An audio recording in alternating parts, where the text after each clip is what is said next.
தேசிய கல்வியற் கல்லூரி நேர்முக தேர்வுக்கான அழைப்பு கடிதம் உங்களுக்கு கிடைச்சிருக்கா? வாழ்த்துக்கள். அந்த லெட்டரில் இருக்கிற ரூல்ஸ் எல்லாம் பார்த்து கன்ஃபியூஸ் ஆகாமல் ரொம்ப சிம்பிளாக புரிஞ்சுக்கிட்டு நம்பிக்கையோட இன்டர்வியூக்கு எப்படி தயாராகிறதுன்னு இந்த வீடியோவில் நாம் ஸ்டெப் பை ஸ்டெப்பாக பார்க்கலாம். இந்த ஒஃபிஷியல் லெட்டரை பார்த்ததும் சிலருக்கு கொஞ்சம் குழப்பமாக இருக்கலாம். ஆனால் கவலையே படாதீங்க, இதில் இருக்கிற ஒவ்வொரு விஷயத்தையும் நாம் தெளிவாக ரொம்ப சிம்பிளாக புரிஞ்சிக்க போகிறோம்.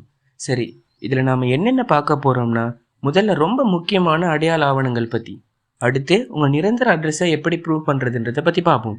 அதுக்கப்புறம் உங்கள் எஜுகேஷனல் குவாலிஃபிகேஷன், அப்புறம் சில உறுதிமொழிகள், கடைசியாக எல்லாத்தையும் சேர்த்து ஒரு ஃபைனல் செக்லிஸ்ட்டும் பார்க்க போகிறோம். சரி வாங்க, முதல்ல ரொம்ப ரொம்ப முக்கியமான ஒரு பகுதிக்கு போகலாம்.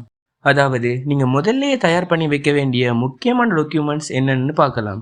இந்த லெட்டரோட முதல் செக்ஷன்லேயே ஒரு ரொம்ப முக்கியமான ரூல் சொல்லியிருக்காங்க. நீங்கள் கொடுக்க போகிற ஒவ்வொரு டாக்குமெண்ட்ஸுக்கும் அதோட ஒரிஜினலையும் கூடவே ஒரு சர்டிஃபிகேட் ஃபோட்டோ காப்பியும் கொண்டு வரணும். இதை மட்டும் மறந்துடாதீங்க. சரி, அந்த பேசிக் டாக்குமெண்ட் லிஸ்ட் இதோ. உங்களுக்கு வந்த இன்டர்வியூ காலிங் லெட்டர், உங்கள் பேர்த் சர்டிஃபிகேட், உங்கள் நேஷனல் ஐடி கார்டு, அப்புறம் உங்கள் எஜுகேஷனல் சர்டிஃபிகேட், இந்த நாளும் கண்டிப்பாக வேணும். உங்கள் பேர்த் சர்டிஃபிகேட் விஷயத்தில் ஒரு முக்கியமான குறிப்பு இருக்குது. அதாவது நீங்கள் ரிஜிஸ்டர் ஜெனரல் ஆஃபீஸில் இருந்து வாங்கின ஒரிஜினல் காப்பியை தான் கொண்டு போகணும். அதுவும் 6 மாதத்துக்குள் எடுத்ததாக இருக்கணும். இலவசமாக வழங்கப்பட்டது அப்படின்னு மென்ஷன் பண்ணியிருக்கிற சம்மரி காப்பியெல்லாம் ஏற்றுக்க மாட்டாங்க.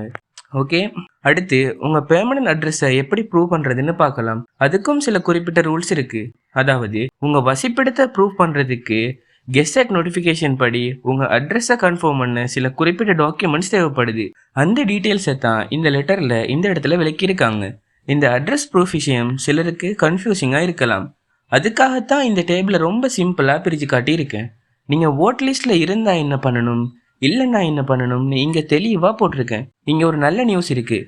இந்த டீட்டெயில்ஸ் எல்லாம் டிஜிட்டலாக வெரிஃபை பண்ணிவிடுவாங்க. அதனால் நீங்கள் எலெக்ஷன் ஆஃபீஸ்க்கு போய் அந்த ஓட்டர் லிஸ்ட் காப்பி எல்லாம் வாங்க அலைய தேவையே இல்லை. இது உங்கள் நேரத்தை கண்டிப்பாக மிச்சப்படுத்தும். சரி, இப்போ நம்ம எஜுகேஷனல் குவாலிஃபிகேஷன் செக்ஷனுக்கு வந்தாச்சு. உங்கள் படிப்பு சம்மந்தமாக நீங்கள் என்னென்ன சர்டிஃபிகேட் கொண்டு வரணும்னு பார்க்கலாம் வாங்க. இந்த லெட்டரோட செக்ஷன் 2ல் பார்த்தீங்கன்னா முழுசாக உங்கள் எஜுகேஷனல் குவாலிஃபிகேஷன் பற்றி தான். நீங்கள் சப்மிட் பண்ண வேண்டிய எல்லா எஜுகேஷனல் மற்றும் ஸ்கூல் சம்மந்தமான சர்டிஃபிகேட்டோட முழு லிஸ்ட்டும் இங்கே தான் இருக்குது. சரி, முக்கியமான எஜுகேஷனல் சர்டிஃபிகேட் என்னென்னு வாங்க பார்க்கலாம். உங்களோட ஏஎல் ரிசல்ட் சர்டிஃபிகேட், அதோட உங்களோட செட் ஸ்கோர் சர்டிஃபிகேட், உங்கள் ஓஎல் ரிசல்ட் சர்டிஃபிகேட், நீங்கள் கடைசியாக படித்த ஸ்கூல்லேருந்து வாங்கின கேரக்டர் சர்டிஃபிகேட், அப்புறம் ஸ்கூல் லீவிங் சர்டிஃபிகேட், கடைசியாக நீங்கள் ஆன்லைனில் அப்ளை பண்ண அப்ளிகேஷனோட பிரிண்ட் அவுட். இதையும் மறக்காதீங்க. ஆன்லைன் அப்ளிகேஷனை பிரிண்ட் எடுக்க முடியலையா? இது நிறைய பேருக்கு இருக்கிற ஒரு டவுட் தான். ஆனால் பயப்படவே வேணாம், லெட்டர்லேயே ரொம்ப தெளிவாக சொல்லியிருக்காங்க. அந்த பிரிண்ட் அவுட் இல்லாமலோ இல்லை அந்த அப்ளிகேஷன் லெட்டரை நீங்கள் மிஸ் பண்ணிட்டாலோ நீங்கள் இன்டர்வியூ அட்டன் பண்ணலாம்.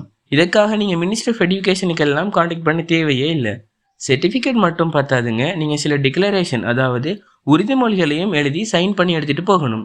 அது என்னென்னு இப்போ டீட்டெயிலாக பார்க்கலாம். லெட்டரோட 4வது செக்ஷனில் நீங்கள் 5 விதமான டெக்ளரேஷன் கொடுக்கணும்.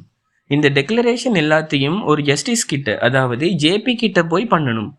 இந்த டெக்ளரேஷன் எதுக்குன்னா, நீங்கள் இன்னும் கல்யாணமாகாதவர், வேறு எந்த கவர்மெண்ட் ஜாப்லேயும் இல்லை, அப்புறம் வேறு எந்த கவர்மெண்ட் ஹையர் எஜுகேஷனல் இன்ஸ்டிடியூட்லேயும் இப்போ நீங்கள் படிக்கலை அப்படிங்கிறத கன்ஃபார்ம் பண்ணுறதுக்கு தான். சரி, நாம் இப்போ ஃபைனல் செக்ஷனுக்கு வந்துட்டோம். இப்போ வரைக்கும் நாம் பார்த்த எல்லா இன்ஸ்ட்ரக்ஷனையும் ஒன்றா சேர்த்து ஒரு ஃபைனல் செக்லிஸ்ட்டாக பார்க்கலாம். அப்போ தான் எதுவும் மிஸ் ஆகாமல் இருக்கும். ஓகே, இன்டர்வியூ நாளுக்கு நீங்கள் ரெடியாக இருக்க இந்த 6 ஸ்டெப்பை ஃபாலோ பண்ணுங்கள்.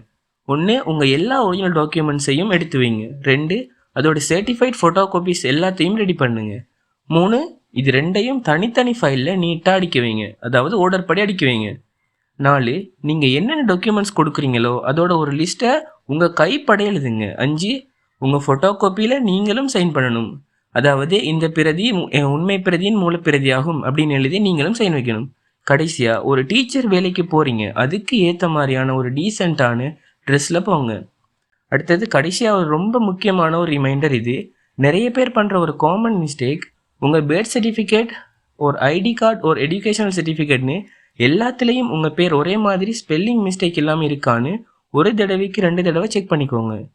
ஏதாவது வித்தியாசம் இருந்தால் அதை ஒரு எஃப்டேவிட் மூலமாக முன்னாடியே சரி பண்ணிடுங்க. முடிவா இந்த டாக்குமெண்ட்டில் இருக்கிற ஒரு ரொம்ப சீரியஸான வார்னிங்கை ஞாபகத்தில் வச்சுக்கோங்க. நீங்கள் கொடுக்குற ஒவ்வொரு டாக்குமெண்ட்டும் உண்மையானதாக இருக்க வேண்டும். ரொம்ப அவசியம் நேர்மையாக இருக்கிறது. இங்கே ரொம்ப முக்கியமாக நேர்மையை தான் பார்ப்பாங்க. ஸோ இந்த கைடில் சொன்ன எல்லா விஷயத்தையும் ஃபாலோ பண்ணி உங்கள் டாக்குமெண்ட்ஸை கரெக்டாக ரெடி பண்ணுங்கள். நீங்கள் முழுசாக தயாராக இருந்தால் உங்களுக்கே ஒரு கான்ஃபிடென்ஸ் வரும். இப்போ உங்கள் இன்டர்வியூக்கு நீங்கள் ரெடின்னு நம்புகிறோம். உங்கள் முயற்சிக்கு எங்களுடைய மனமார்ந்த வாழ்த்துக்கள். தொடர்ந்து எங்களோட யூடியூப் சேனலை ஃபாலோ பண்ணுங்கள். உங்களுக்கு மோர் அப்டேட்ஸ் நாங்கள் தருவோம்.